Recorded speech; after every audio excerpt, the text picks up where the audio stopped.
Olá, nós estamos começando mais uma edição do programa Os Tempos Mudaram. Nosso programa é uma iniciativa do Educandário Miosotis e tem por finalidade refletir sobre temas ligados à atualidade, especialmente temas relacionados à cultura e à educação. Nosso programa tem um e-mail, um contato via internet. Se você quiser participar conosco, escreva para programa@miosotis.com.br. Além disso, o programa também está disponível na internet, no site miosotis.com.br. Lá você encontra um link para o programa Os Tempos Mudaram. E nessa parte do site você encontra todos os programas que já foram exibidos, que já foram ao ar, inclusive o programa de hoje, para sua visualização.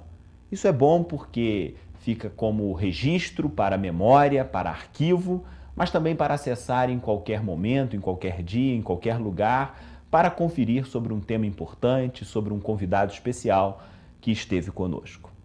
Nosso programa de hoje vai tratar sobre um tema que eu acredito seja do interesse de praticamente todas as pessoas. Como é possível despertar em crianças e jovens o interesse e o prazer pelos estudos? Para conversar sobre esse assunto, nós temos a alegria de receber o professor Hamilton Werneck. Hamilton é conhecido da comunidade friburguense, professor, educador, já atuou como gestor em escolas no nosso município, como secretário de educação do município e é hoje um conferencista reconhecido nacional e internacionalmente, autor de diversos livros. E na semana que vem, no dia 18 de novembro, quarta-feira, Hamilton estará conosco no Miosotis proferindo uma palestra com esse mesmo tema: como despertar em crianças e adolescentes o interesse e o prazer pelos estudos. Hamilton, seja bem-vindo, muito obrigado pela sua presença conosco. Ok, obrigado, Ricardo, é um prazer revê-lo, né? Desde os tempos de alguns anos atrás, em plena sala de aula. Hamilton foi meu professor. Pois é, e agora você já formado, dirigindo uma escola, teólogo e tudo mais, né? Muito bem. E em que pese o fato também de que nós somos primos, né? Se formos lá para o município de Duas Barras, lá para o interior, para aquelas fazendas, encontraremos o nome do Totti, né? Que vem a ser o elo entre a família Werneck e a família Lengruber, que acabam sendo todos primos. Mas olha, existe uma coisa que me parece um pouco falsa, que às vezes a gente passa para os alunos, que todo estudo é agradável, que todo estudo tem que ser prazeroso, que todo trabalho tem que ser prazeroso. Não, a verdade não é essa. Se eu colocar, às vezes, um livro de um lado e um skate do outro, o garoto vai preferir o skate. Naturalmente. É muito mais agradável. Até porque o trabalho de leitura irá levá-lo a pensar. E pensar dá trabalho, provoca até fome. Por quê? Porque o nosso cérebro consome 20% de toda a energia que nós colocamos para dentro do organismo. Então, por isso, quando a pessoa pensa, quando a pessoa trabalha intelectualmente, na hora dos intervalos ele corre para a cantina e vai comer. Ele tem fome. É uma fome real. Real porque o cérebro consome energia. E se você está ali no skate, você consome uma energia do seu ponto de vista físico, mas você não tem que pensar. Então, é preciso conjugar essas duas coisas, o livro e o skate, o estudo e a recreação.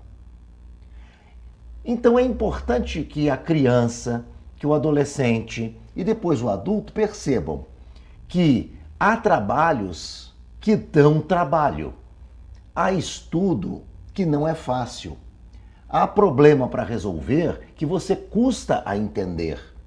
Mas se alguém quiser ser alguma coisa na vida, é preciso vencer um obstáculo.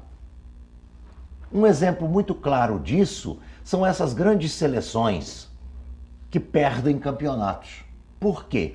Porque temeram durante o período de preparação, elas temeram fazer amistosos com times fortes. Então elas não enfrentaram dificuldade. Os desafios reais. Desafios reais. Então a escola, enquanto ensina, precisa ser um desafio real. E interessante, o ser humano gosta do desafio.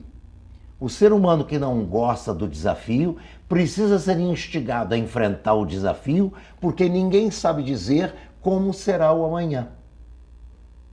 Desafios certamente haverá no futuro. Importa saber como enfrentar esses desafios. Você tocou numa questão, Hamilton, eu não imaginei que nós começássemos exatamente por aí, mas já que você entrou nessa questão, é fato que conhecimento, pensamento, reflexão demanda esforço, demanda disciplina. Por outro lado, brincadeira, recreação demanda naturalmente aptidão, desejo, alegria. E a vida é feita dessas duas coisas. Não se vive só brincando, como também não se vive só estudando.